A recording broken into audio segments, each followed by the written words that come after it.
ईरानी वज़ीर ख़ारजा अब्बास अराग़ची की अमरीका के हमले की शदीद मज़म्मत। कहा कि अमरीका ने हमला करके बैनुल-अक़वामी क़वानीन और NPT की खिलाफवर्जी की है। अमरीकी हमले इश्तियाल अंगेज़ हैं, इसके संगीन नताइज होंगे।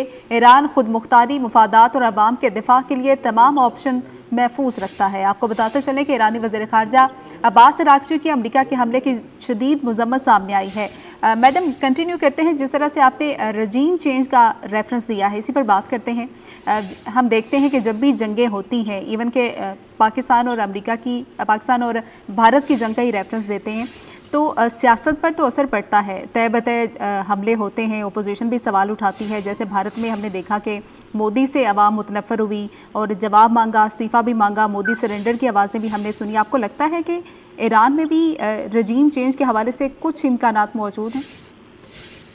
देखिए, जो हमने देखा है, हर मुल्क की अपनी एक साख होती है, एक कौम की अपनी साख होती है, लेकिन अमूमन तो यही होता है कि जब आप बाहर से खतरा हो, अंदर खाने जो भी आपके मामला गड़बड़ हो, अमूमी तौर पे और ईरान में ख़ास तौर पे, क्योंकि मुजाहिदीन खल्क थी पार्टी जो कि पॉपुलर थी जब रेवोल्यूशन के शुरू के दिनों में, लेकिन लोग कुछ जब मुतनफ़र हुए, और होता है जब एक एक्सट्रीम हुकूमत आती है तो लोग तो नालाम भी होते हैं। तो जो लोग मुजाहिदीन खल्क की तरफ गए कुछ, लेकिन इतने नहीं थे कि रजीम को थ्रेटन करते, लेकिन फिर भी जब पता चला कि मुजाहिदीन खल्क को अमेरिका सपोर्ट कर रहा है, उस वक्त इजराइल की भी सपोर्ट थी, तो जो सपोर्ट थी वो ख़त्म हो गई, लोग हट गए और हुकूमत की तरफ चले गए।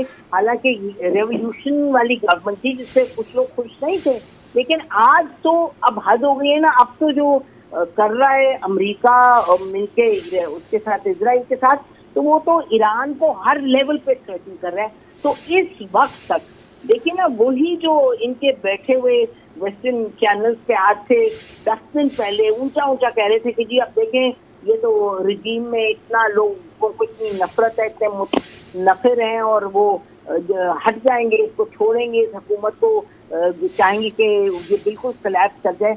आज आप उनके सुने तो अब आज सुबह से वो कह रहे हैं हाँ ये तो है, लेकिन आप देखें जी आगे रजीम चेंज की बात है, लेकिन रजीम चेंज के लिए जो हमें ज़रूरत है डेवलपमेंट की, मसलन अमेरिका, मसलन ईरानी जो हैं इस हुकूमत के अगेंस्ट हो, उसके खिलाफ निकले, तो वो तो नहीं निकल रहे। तो हर एक का तजिया ये है, चाहे कोई प्रो ईरान है या प्रो इजराइल है या प्रो अमेरिका है, जो एक्सपर्ट्स हैं, जो इन मामलात पर नजर रखते हुए हैं। ठीक है, बहुत शुक्रिया मैडम, आपका पॉइंट आ गया। Editor foreign policy Naseem Zahra साहबा हमारे साथ मौजूद थे, अपनी राय का इज़हार कर रही